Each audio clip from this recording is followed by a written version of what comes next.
Warren, another co-worker here. He said y'all had dinner. Yeah. Had fun up the Silver. Yeah. He did a really good job. Yeah. Super nice guy. He used to hate to speak. I'm sorry? He used to hate to do the public speaking. He's great at it. He's not quite really. Well, I'm the other part. I gave him a hard time because he didn't bring in those uniforms with him. So he's like, I've already back.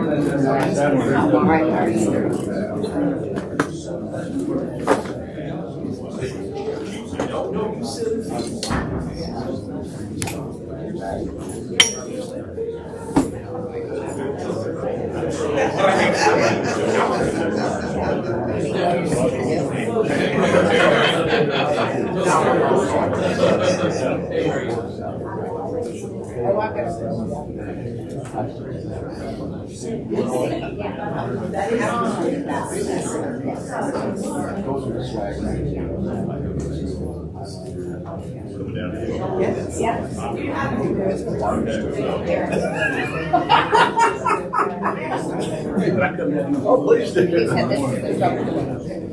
Please. We'll break. How you He was learning Howard tricks. And I was the one Joe Chuck was president. Howard for years.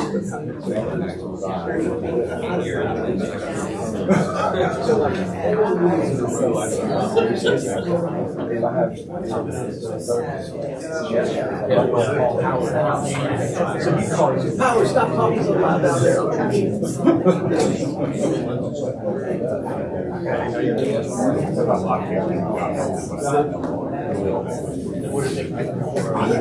Good morning. How you doing? I got you. You're talking to the judges. I've seen that technique. Yeah. Good morning, everyone. Everybody hear me well? Good morning. Good morning. Y'all forgive me, I'm wearing this mask because I am not at my 100, so I just want to make sure that I be cautious, but I don't think I'm going to get, I don't have the cooties for real. But I want to say good morning again. Welcome back to our ethics meeting on this quarter, Thursday, October 30th, 2025. I'm going to read the Ethics Act statement first, and then we're going to go into a few housekeeping and announcements, okay? Members of the committee are hereby advised that their duty under the State Government Ethics Act to avoid conflicts of interest and are instructed to refrain from participating in any matter coming before this committee with respect to which there is a conflict of interest. If you have a conflict and you know that now, please let us know. Or if you realize that when we get to an issue or a topic, let us know at that time. And with that being said, I'm going to pass it over to Ryan to give us a little details about some housekeeping matters and a few announcements. All right, good morning, everyone. So first and foremost, you all see on the table in front of you these little things. These are microphones that we have acquired for these types of committee meetings. As you can tell, when I press the button and it turns green, the microphone is on, and even standing or sitting over here, it's catching my voice and projecting. That's also to say, when you want to speak, I would ask you to reach over to the closest puck or whatever, turn your microphone on, but then turn it off when you're done. Because any side conversations will be caught and broadcast to everyone. I'm looking at you, Warren. So, nevertheless, just be aware of that. But feel free to use these things. They work very well. I think they're going to be a great addition for all of our different committees. The other bit of housekeeping that I have to let you all know about is that, of course, Suzanne Lieber retired on October 15th. For whatever reason, we tried to convince her to stay for one more meeting. But she was like, nope, I'm out. And she retired, and of course, there's so much that you can say about Suzanne. She will be greatly missed. We have new assistants in ethics council though. So first over here, I'm going to introduce Evan Grant. He's one of our new assistant ethics council. You all know Evan. Evan was a counselor at the last meeting.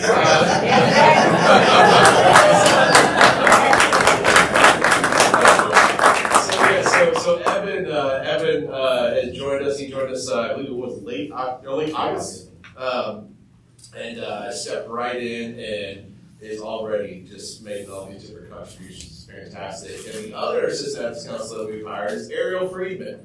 And Ariel most recently was at Legal Aid in Pembroke, and has come up to Raleigh, where I believe there's one or two more restaurant options, so that's a good thing. But Ariel joins us, and she's been with us for about a month now. Again, already making these contributions. We're getting. I see Evan and Ariel getting real nerdy on these different inquiries coming into the ethics inbox and talking about all this stuff. But Ariel and Evan will be, of course, dealing with the ethics hotline as well as all different committee staff support that we have here at the bar. So I cannot tell you how thrilled I am to have Ariel and Evan on my team. When we opened this up, Nicole and I were taking a look at different applications. For one, we had a lot of different applications, and I can honestly say these were our two top targets, and I'm so thrilled that they're here. So please welcome them and tell all the other lawyers in your district there are some people, some really smart people at the state bar that are waiting for your call. So if you need ethics advice, you'll now be getting it in the call, and for me every once in a while, because there's a lot of different hats I have to wear. But Evan and Ariel are going to be managing those phones as well. So welcome to them. With that said, I'll kick it back over to you to go start over the agenda. All right, and we give them another warm welcome.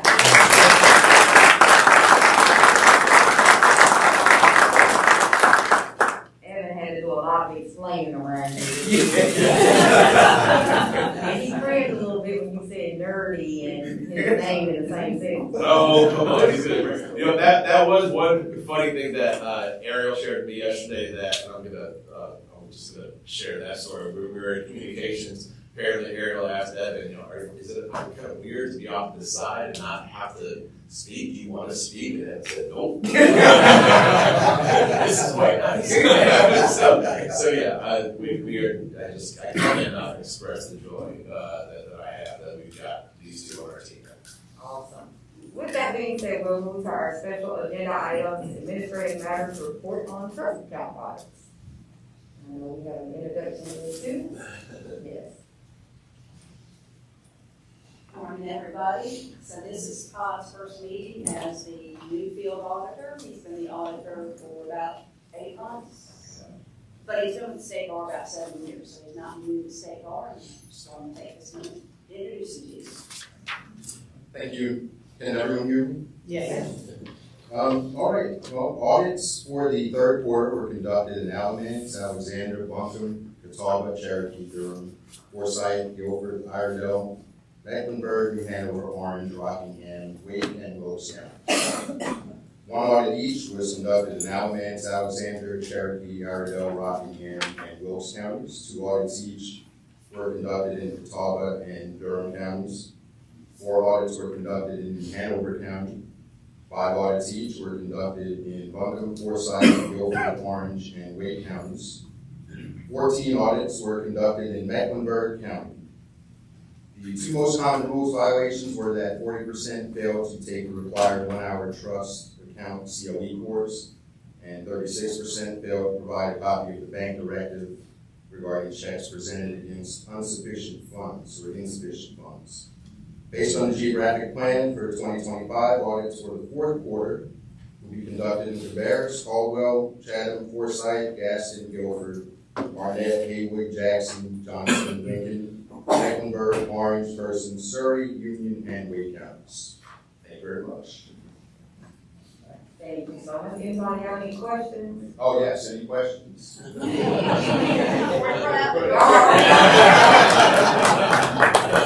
Literally all of them. All right, Nicole, report on ethics phone calls during the prior quarter. So during the prior quarter, we answered 1,259 calls and emails. The top three, conflicts is always number one, withdrawal was number two, and then fees was number three this quarter. All right, any questions for Nicole? Report on CLE ethics presentations during the prior quarter, Brian. Sure, so we had 9 presentations over the prior quarter. AI continues to be a common request for us, and but once again, we just want to make sure that everyone's aware we are ready to provide CLE presentations. Ariel and Evan, one of the things that they're going to be doing, CLE presentations. They're going to be fantastic at it. So we will we'll always make ourselves available if you have some sort of opportunity in your districts, any voluntary associations that you're a part of. Just let us know as we continue to try to make it very clear that the state bar, there's an aspect of the state bar that deals with discipline down the hall, but there's another very significant aspect of the state bar that's going to help lawyers and make sure that we can all stay on the right path.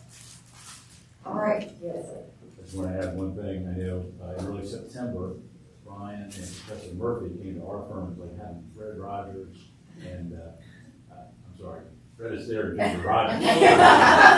I will take Fred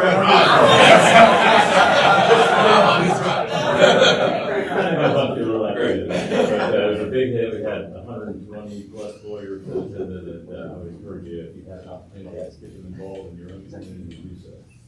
Awesome. And the list of presentations is in your materials, and I would just encourage you all that if you just have an idea, you don't know what type of CLE, you have an idea of something, but you're not really sure exactly what type of CLE it should be, just call them and go over with them, and they'll come up with something. They are really, really good about that.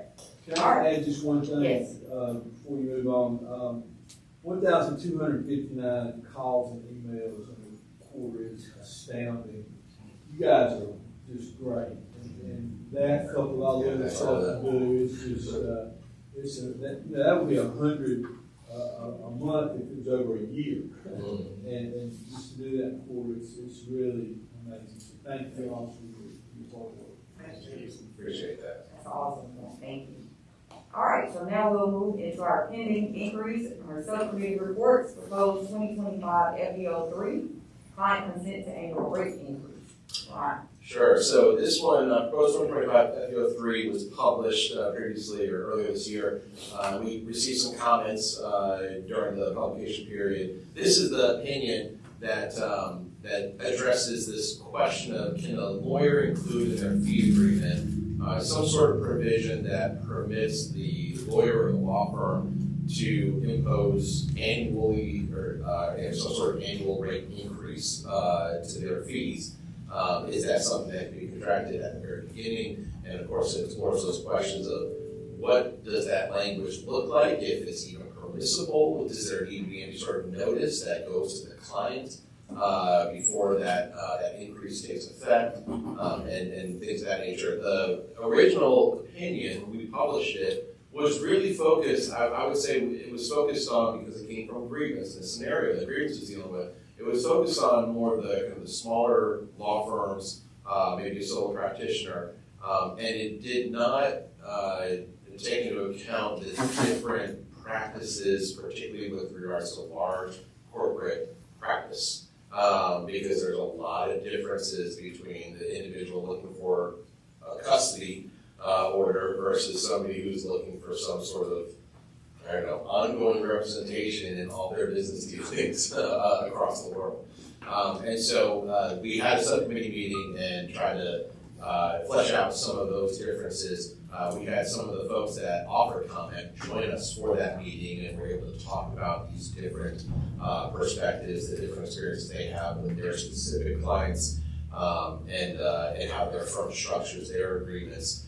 some agreements that, may have been in effect for the past 15 years, and they just continue to operate under that particular agreement. So the bottom line subcommittee agreed that there's some amendments that we need to make to the opinion to incorporate those differences, and they've tasked me with drafting that. We do not have a new version yet for the full committee's consideration, so it's staff's recommendation that the matter be returned to subcommittee for next quarter further study.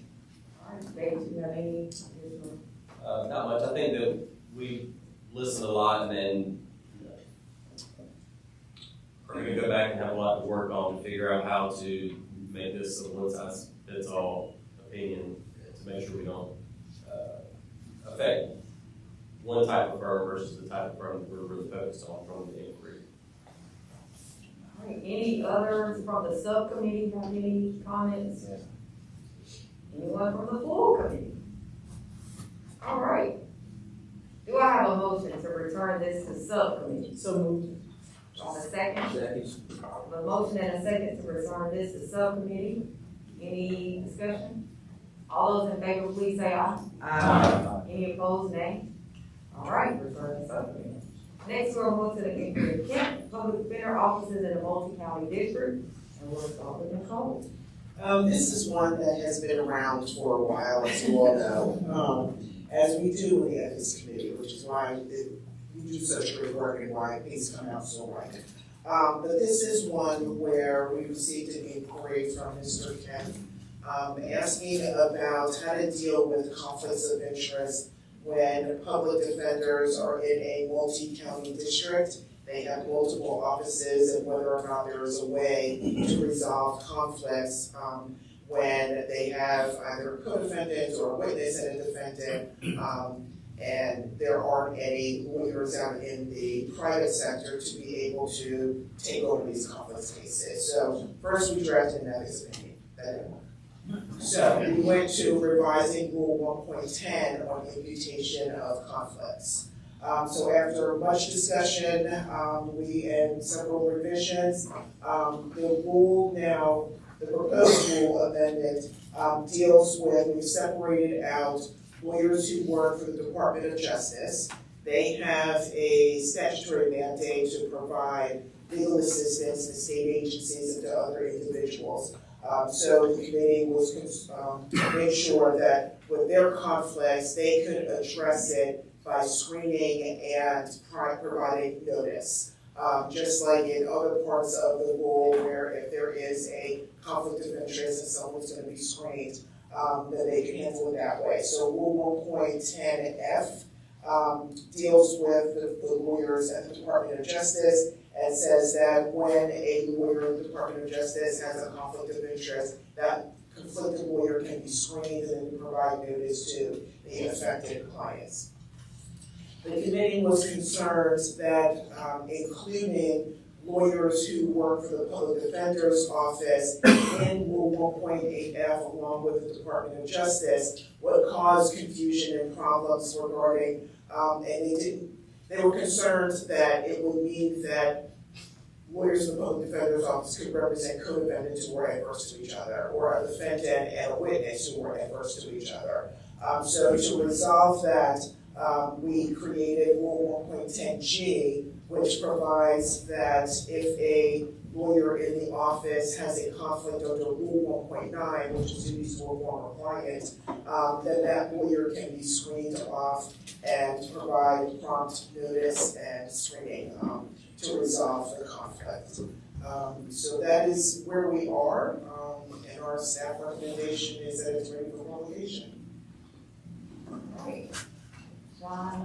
Jay, Thank you. I just want to say thanks to everybody who's on the committee and also to all the stakeholders really who helped down there. At every meeting, I think we had at least 3 public defenders. We had a couple of meetings, Glenn Girding was there, he was on with us too, the appellate defender. So it kind of evolved from the first meeting to where we are now. So I think it's ready for publication. Just appreciate everybody's input. all right, any other Members of the subcommittee, yes. Well, we had a lot of guests join us, and I really enjoyed hearing directly from Mr. Kemp. He was on the committee when I first joined the committee, and he just had such an impassioned, it wasn't really an argument, but it was kind of a plea that he wanted this to be an opportunity for us to make some real changes to empower public defenders to do the work they need to do. It really, like we said, our goal pivoted as we went through these subcommittee meetings, but I think we've ended up in the right place. And we had, I believe, 2 public defenders of multi-county districts join us. And also, I appreciated Eddie and Fran, who kind of shared their experience working as public defenders. But I think everybody wanted to protect the chief PDs from a judge who might say, force them to stay in a case that they didn't feel they could be in. So I think this really strikes a balance of giving the chief PDs enough protection to take on cases to help the people who need to be helped. But if there's truly a conflict, it still gives them enough power to say, no, there's a conflict here. We cannot take this case. And it's not worded so that the bench could say, well, this case has to be handled. I need your office to handle it. So I really appreciate the hard work everybody put in, because I think it was a lot of work to get to this language, and I'm really impressed with the balance they found. So I want to add to that, with that being said, piggybacking off of what you were saying, I really appreciate that it also speaks to using the word power, the power that the chief public defenders have, and autonomy that they should maintain. And that I know I serve on IDS Commission as well, and so for the IDS Commission, it's so important that the chiefs feel as though they remain the chiefs, and that their decisions and that their expertise and that their knowledge about their particular district is what's supreme, and that it's not others coming in, judges and other folks saying you have to do this, but that we respect their authority in that regard. And I think this is what we need to know with this rule, or what we look to do with this rule, really does speak to that. So it was very important to have those chief public defenders, especially from those multi-county districts, that were able to really speak firsthand as to how it all really, really works. Because you have some that are multi-county districts with small counties, and then some that are small but larger counties, and so the conflicts could be even different in that regard. So it was really good. Anybody else from the subcommittee or even from the full committee? All right. Do I have a motion? I move to publish. All right. Second. I have a motion and a second to publish. Any discussion? All those in favor to publish, please say aye. Aye. Any opposed, nay. All right. All right, moving right along. Inquiry of staff, real estate client referral to law partners business. So this is the inquiry that's responsible for the hundreds of pages. So this inquiry, of course, has been around for a couple of quarters, and it primarily addresses this question of whether or not a lawyer who's serving as closing attorney can refer their client, their residential real estate transaction client, to their law partner's title agency. We've had a lot of meetings over the past couple of quarters, a lot of different stakeholders, folks from the real estate bar, from the title insurance industry, and so forth, have all joined. And we've had really, I think there are at least 2 meetings, maybe 3, where there was a lot more discussion, primarily from from those that joined us, the guests that joined us, because we wanted to hear more perspective on just what is going on, what are the different sides, folks that argued for, basically the answer being, yes, that's a conflict and it should happen, versus no, it's not a conflict and it should be allowed to happen. And the last meeting, the subcommittee met just as a subcommittee to discuss all that's been heard, all that's been kind of presented, and try to come out with some answers. I think the subcommittee arrived at some answers that basically set the opinion in the direction of, 1, no, an attorney can't wear both hats at the same time. You can't be closing attorney and refer. clients to him or herself, if that person also is a title agency. But then the question of whether or not you can refer to your law partner's title agency, the subcommittee's kind of initial answer is no. That's also going to be a conflict that's imputed throughout the firm. However, I think the subcommittee, and I voiced this myself when we arrived at those conclusions, that the subcommittee still wants to see it on paper.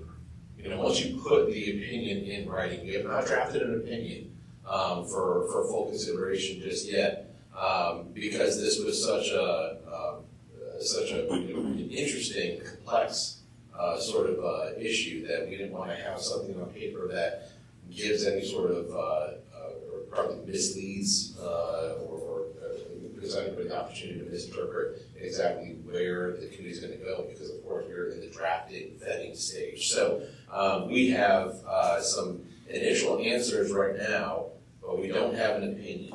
That's something that I'm in the process of drafting for the subcommittee's consideration. And I think the subcommittee, once we have that draft on paper, the subcommittee wants to meet, look at it, and see if, as we've often seen before, once you put something in an opinion, once you put it on paper, it sometimes can look a little different, and we realize maybe we need to adjust the language or whatever it might be.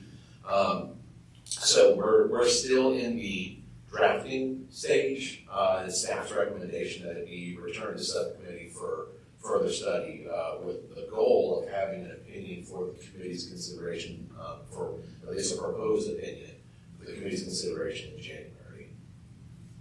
So Judge Langen, you got any comments? Yeah, we met 3 times. Twice there was a full area of the competing viewpoints. There was very little dead time every minute, and probably then some. And then in addition to that, there were a lot of materials submitted to the subcommittee members to review. And I felt like all that was thoughtfully considered by the subcommittee. I don't think there was any appetite among the members of the subcommittee for any change, and that the issue of the imputed conflict was in fact a conflict. So I would recommend Brian go ahead with the drafting of the opinion, and maybe we can meet again as a subcommittee to discuss that, parse it, and then refer it to the general committee. So I hear that as a motion to return to subcommittee.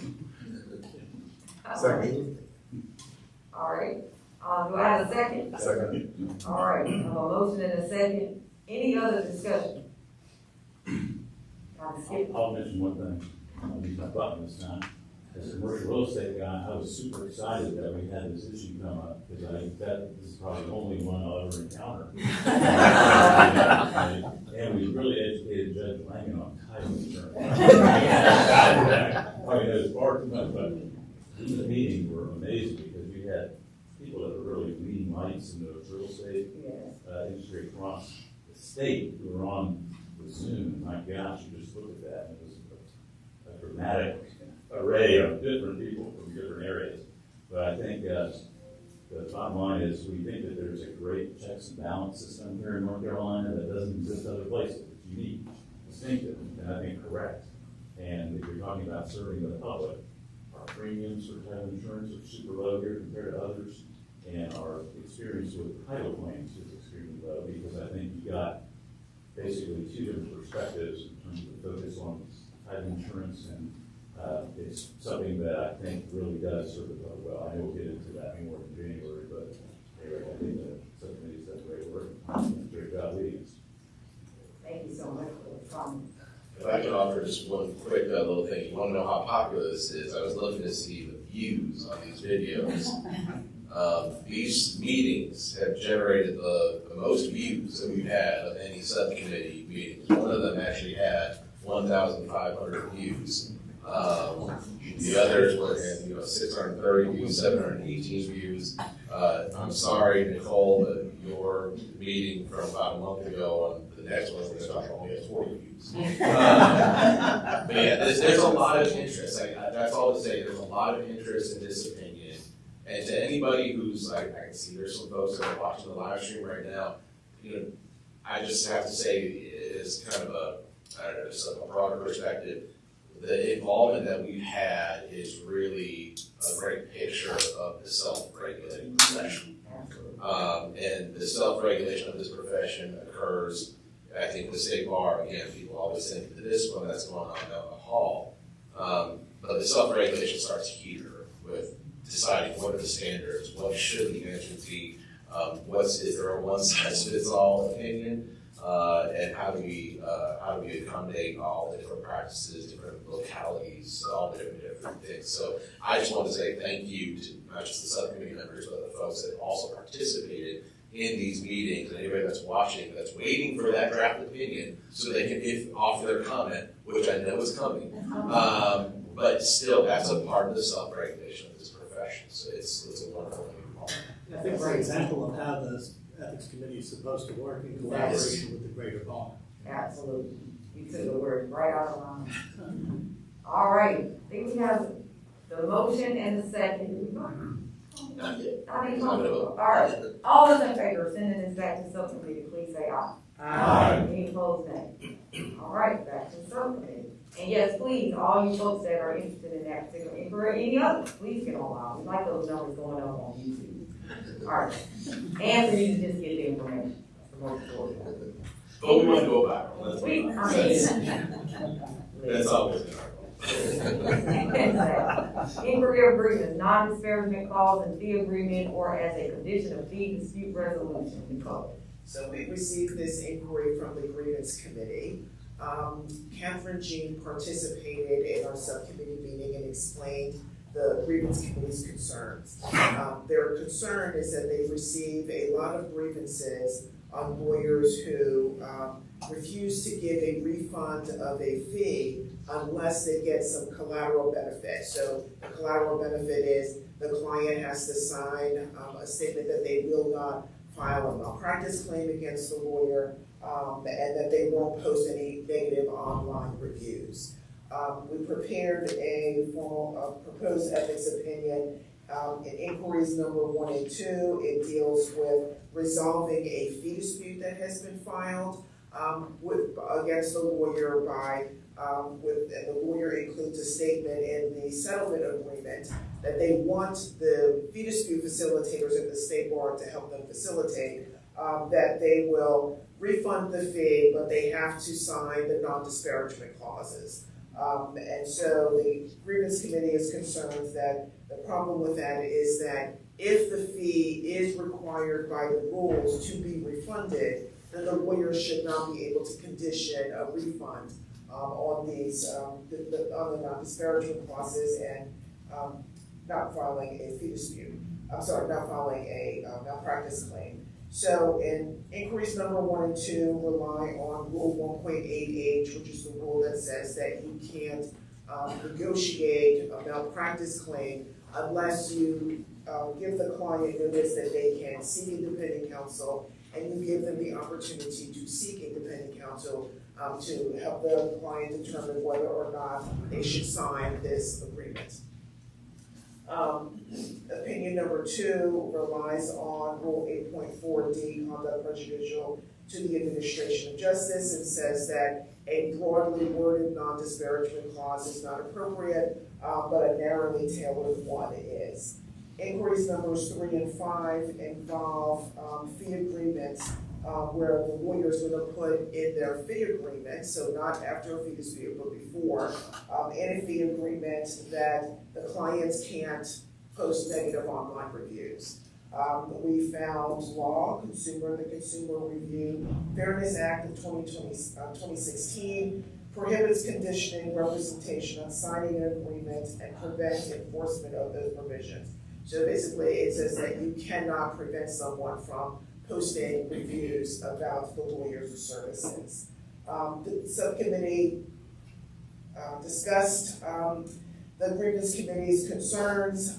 We had lots of questions about, is there a difference if the lawyer believes that the fee is earned, can they receive a collateral benefit? Or if there's a dispute over whether the fee is earned, can they receive a collateral benefit? the subcommittee decided that there needs to be a distinction so that if the fee is earned, then they can seek a collateral benefit provided that they comply with all of the other requirements under the rules. But if the fee is not earned or a refund is owed, then they should not be able to receive that collateral benefit. So I've been directed to go back and revise opinions number 1 and 2 to make that clarification clear. And so my recommendation is that we return this to subcommittee. Thank you for that report. Kevin? I think Nicole pretty much captured it. Most of the conversation from the committee members had to do with the ability to negotiate through these things, the same as with malpractice claims and so forth, versus if you had a duty to return money. And part of the issue is trying to find the right verbiage, because it's always going to be subjective. If an attorney believes they're entitled to the money, they may or may not be. So it's trying to find the right language to do that, because there are cases that are obvious. You charge $20,000 for a criminal case, you got 100 hours in the case, achieve a good outcome, they're not happy, you've earned the fee. You charge $20,000, you're in the case for 2 hours and withdrawal, you're not earning the fee. But it's all the stuff in the middle, and that's where most of the discussion was the agreement that you shouldn't be able to negotiate when you have an actual duty to simply return funds. But when that is in question, you should be able to try to work on both ends. And I know we had some folks in the committee, Warren in particular, that had some strong thoughts. I don't know if anybody wants to be heard, but ultimately we'll be asking to keep it in the subcommittee to work on that language. Warren, you want to be heard? I'll say my range for the lawyer's ability to protect themselves from a very manipulative client needs to be recognized in all of this. I see that repeatedly in my dealings through this. So make sure that we're not dissuading lawyers from trying to deal fairly with their clients, but they're not setting themselves up to get screwed about the client more. Any other subcommittee members want to make any comment? Yes. I'll just say, I've shared Warren's concern that I expressed to the subcommittee, and I agree that there's like the two extreme ends, those are pretty clear. But my point was that the majority of the disputes, fee disputes, fall within that middle range, in particular in family law. For me, a lot of times it's just, not that you didn't earn the fee, but the client's just dissatisfied about something, and so you end up with a dispute, and we didn't want to do anything that would discourage attorneys from kind of negotiating with the client in that type of a situation. So it's that middle ground that's stickier in terms of how you express that middle area. So that's what we're working on, I think. And that's why we need it back in subcommittee.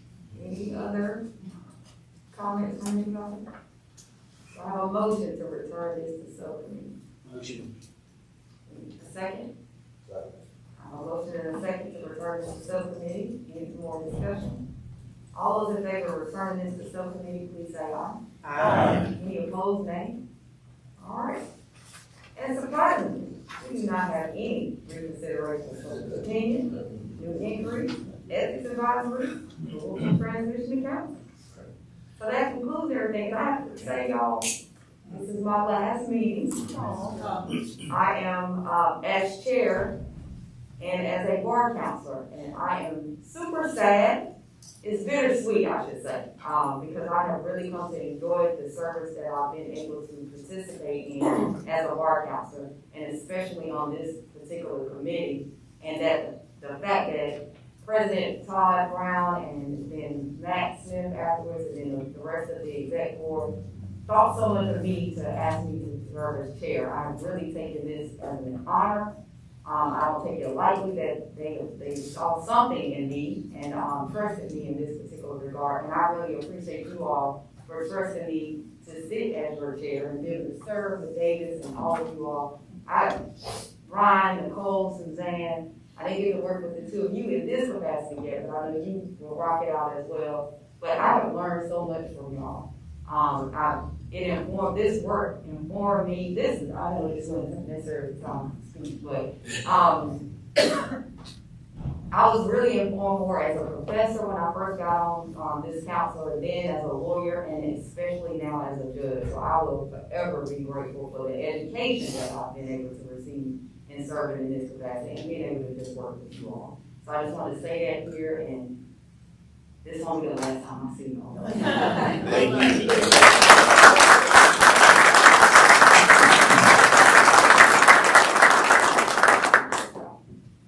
So that concludes, we've gone through the entire agenda, so we don't need a motion to adjourn.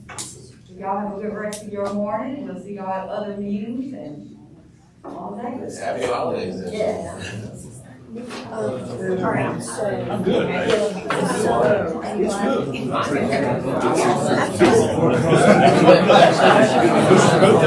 were not mutually exclusive.